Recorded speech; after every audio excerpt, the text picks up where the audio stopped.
In this study, we propose an approach to estimate the average thickness of the air gap and electrostatic forces between contacting surfaces under electroadhesion. Electroadhesion refers to the attraction between two dielectric materials due to an applied electric field. As shown in the schematic representation, dielectric 1 is in contact with dielectric 2 and there is an air gap between them due to their surface roughness. The electrodes embedded in dielectric 1 are connected to the power source, and hence induced electrical charges are accumulated at the interface of dielectric 2. The opposite charges at the interfaces of the dielectrics generate electrostatic forces and attract them to each other. Electroadhesion technology has applications in tactile displays, spacecraft docking, climbing and crawling robots, robotic grippers, electrostatic chucks, etc. Despite its unique advantages, there is a lack of comprehensive understanding of the physics behind electroadhesion, which involves electrical and mechanical interactions between the contacting surfaces. There is not any direct experimental approach for measuring electrostatic forces under electroadhesion. In modeling approaches, we measure surface parameters such as surface roughness, electrical parameters such as permittivity and resistivity, and mechanical parameters such as elastic modulus for the contacting surfaces and feed them into a complex contact mechanics model. In the end, all these measurements and calculations return the magnitude of electrostatic forces. On the other hand, the electrostatic forces are inversely related to the square of the air gap thickness between the two contacting surfaces. Since we cannot measure this air gap thickness, the contact models consider a probabilistic function to estimate it. In this study, we present a systematic experimental approach to estimate the average thickness of the air gap, the voltage at the air gap, and the electrostatic forces between the contacting dielectrics based on the measurement of electrical impedances. For this purpose, we measure the electrical impedances of dielectrics 1 and 2 in isolation and subtract them from the measured total electrical impedance. This experimental approach is general and valid for almost all applications of electroadhesion. We demonstrate the efficacy of the proposed approach in one of those applications: tactile surfaces where haptic feedback is displayed to human finger through a touchscreen utilized in mobile devices. When an alternating voltage is applied to the conductive layer of the touchscreen, an electrostatic attractive force builds up between the finger and the surface of touchscreen. In order to estimate the magnitude of this force, we measure the electrical impedances of human finger skin and touchscreen in isolation and subtract them from the total electrical impedance of the coupled system.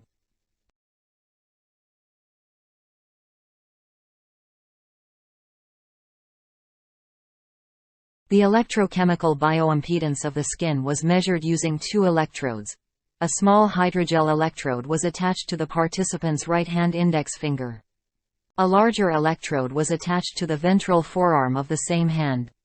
During the measurements, the applied current always entered the skin through one electrode and exited it from the other depending on the polarity of the signal.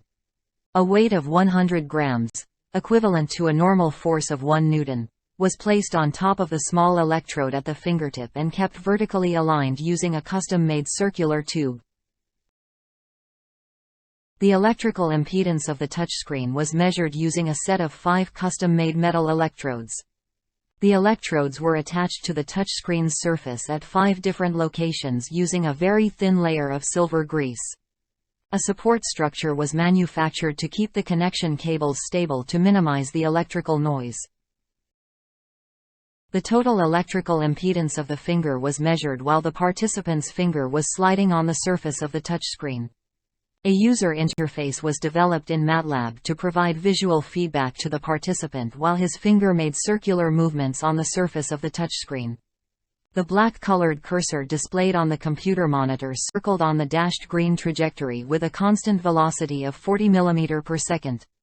The participant was asked to follow the cursor's motion by moving his finger on the touchscreen at the desired speed. A circular trajectory of the same size as the dashed green trajectory was printed on paper and placed beneath the touchscreen to help the subject follow it more easily. The blue bar on the computer monitor displayed the magnitude of normal force applied by the participant's finger to the touchscreen in real time. Two horizontal dashed green lines at 0.8 and 1.2 Newton showed the lower and higher limits of the normal force to assist the participant control his normal force close to 1 Newton. The normal force was measured using a force transducer placed beneath the touchscreen and acquired by a data acquisition card at 100 Hz. The participant was trained before the experiment to get familiar with the procedure. He could maintain the normal force close to the desired value while moving his finger on the circle. As shown in this video, the large electrode is attached to the ventral forearm of the participant. He slides his finger on the touchscreen and tries to maintain the sliding velocity and the normal forces as instructed by the visual feedback.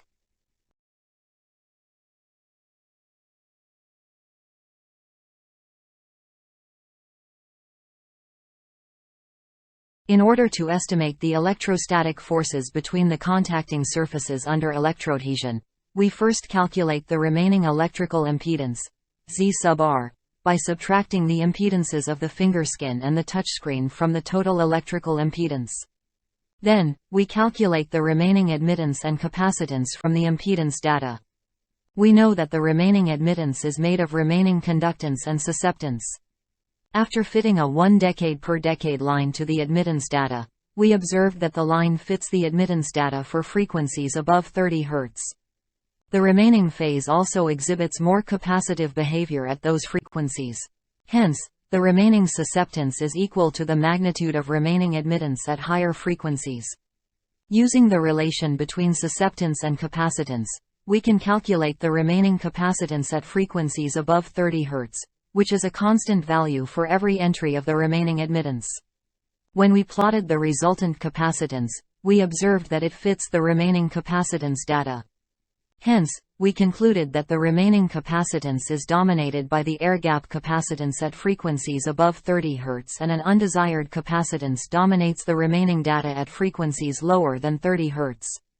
Moreover, the average air gap thickness can be calculated using the simple relation between the capacitance and thickness of the air gap, which is found as 2.78 micrometer.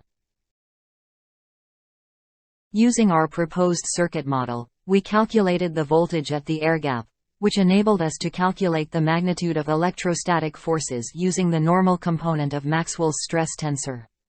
The magnitude of electrostatic forces increases with the stimulation frequency reaching a peak value at 250 Hz and decreases afterward. A smaller peak also occurs at 100 kHz. In order to validate the proposed approach, we performed mechanical friction measurements and compared the electrostatic forces inferred from the electrical impedance measurements with those inferred from the mechanical friction measurements. The results of the inferred electrostatic forces from friction measurements are presented with a black-colored line. Our experimental setup for measuring frictional forces between a human finger and a touchscreen is shown.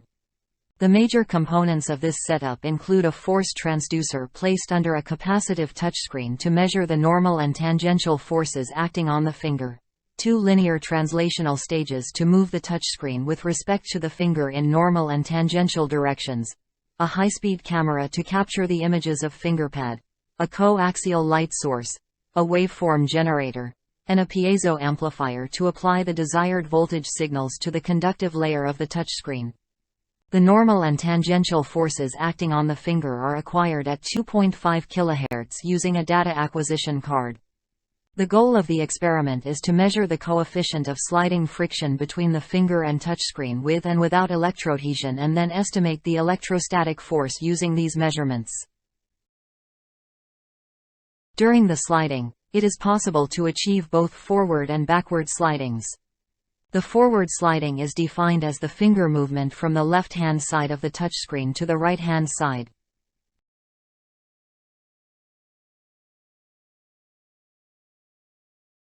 The backward sliding is defined as the finger movement from the right-hand side of the touchscreen to its left-hand side.